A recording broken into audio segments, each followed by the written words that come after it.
Hey, what do you know? How the hell are you? It's the Scruffy Old Slick One back. You know, it makes me laugh when I hear these right-wing pundits on the news and on the radio talk about Obama being a socialist because he simply wants to raise the income tax rate on the top 2% from 36% to like 39%, which is what it was under Clinton. You remember Bill Clinton? When he was president for 8 years, he created 15 to 20 million jobs, depending upon what numbers you believe. Let's call it 15 million at the low end.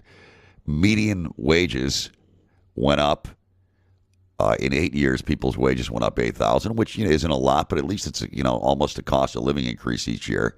The difference is under President Bush, who rolled the tax cuts back to give more money, borrowed money from China to give to the top 2%. He rolled them back to 36%. What you have is only 2 million jobs rather than 15 to 20 million created in his 8 years.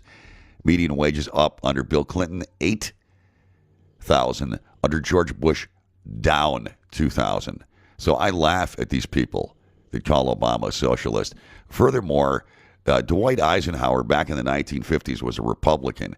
And when he was in office, the income tax rate for the top 2%, you know what it was? 90 fucking percent. 90%. What does that make him? Hitler? Stalin?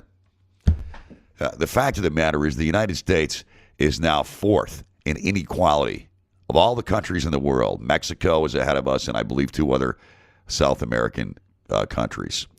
What we need to do in this country is raise the floor, raise the wages in this country. At one time, 30 years ago, General Motors was our biggest employer. Now it's Walmart. So let's see. We've got good jobs paying a middle-class wage that people can live on with good benefits, and we replace those with jobs that pay shit wages and that don't have any health benefits. This country has been ruled by the center. When I talk about the center, I'm talking Bill Clinton, who was into triangulation politics. He was not a liberal Democrat, but a centrist, and conservatives, the Republicans, for the last 30 years. And look at the shit we are in today. It all started with the great Ronald Reagan, who started with deregulation. Let's strip away all these rules. He did open season on the unions. One time we had 35% unions in this country. Now it's down to 10%. Now Canada still has 30% unions. You can't say it's globalization that's done it. It's politics that has ruined the working man in this country.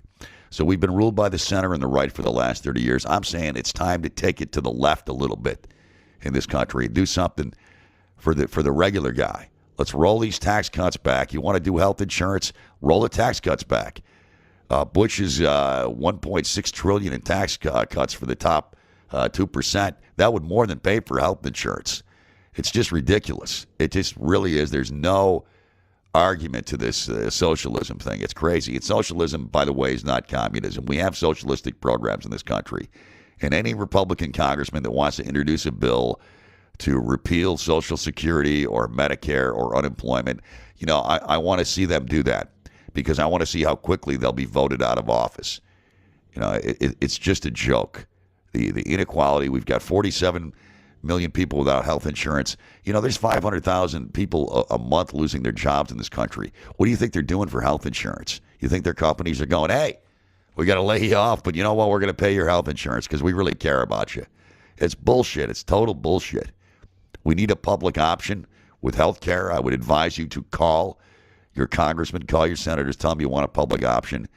I mean, I'm unemployed and I'm paying up the wazoo for health insurance. If there was a public option that I could get it at half price, you think I wouldn't do it?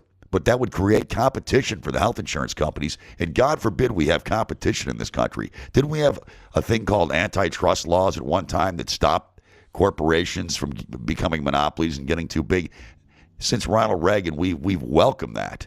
When I started in radio, Company X could only own 17 radio stations. You can only own 1 AM and 1 FM in the same city. Well, now you can own 1,000 radio stations. And you can own 3 AMs and 3 FMs in the same city. So you get laid off, where are you going to go? You can't go across town and work at the other rock station because they're owned by the company that just laid you off. It's a fucking rigged game. Don't people get it? It's rigged. And we've got to do something in this country to take it back It's out of control. CEO pay is out of control in this country. Over in Europe and Japan, the average CEO makes 20, 30 times what the worker makes, which is what they used to make in this country 30 years ago. You know what they make now? 400 times what the average worker makes. And a lot of times, and in most cases, they don't deliver. You look at the radio industry. There's CEOs that ran these big chains into the ground. They still got their jobs. I don't. I did my job. I delivered. I was number one. I don't have a job. Look at the auto manufacturers. This dipshit that ran General Motors. He screws up the company. Well, it's the union's fault. My ass. The union didn't decide what kind of cars to manufacture. The people at the top did. They should have been manufacturing more fuel-efficient cars, the vehicles that people wanted to buy. They were offered the hybrid technology. They didn't go for it, so Toyota bought it. So it's bad management. But these people, they never pay the price. He walks off with a $15, $20 million golden parachute. You look at the airlines, the same thing. They file for bankruptcy. CEOs walk out with $15, $20 million bonuses.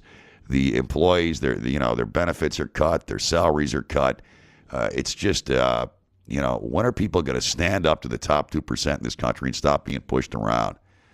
And let Obama raise the income tax up to 39% to where it was under Bill Clinton, and give a little bit more to the guy that's working at Walmart that's making $15,000 a year. Give him a little bit more back in his taxes. It's time to swing the pendulum back the other way in this country and do something to help the average jamoke. I'm knocking things over in my underground lair here in South Buffalo. Oh, by the way, did I tell you that, we went 10 years in this country without an increase? Getting back to my raise the floor thing. We went 10 years without a minimum wage increase in this country. Adjusted for inflation, the minimum wage in 1967, okay, if you adjusted that for inflation, would be $10 an hour now. I think it's like $6.70 or something like that, the federal minimum wage. It's just unbelievable, and we put up with it. Let's stop putting up with it. Let's call our damn congressmen, call your senators. Let's do something about this.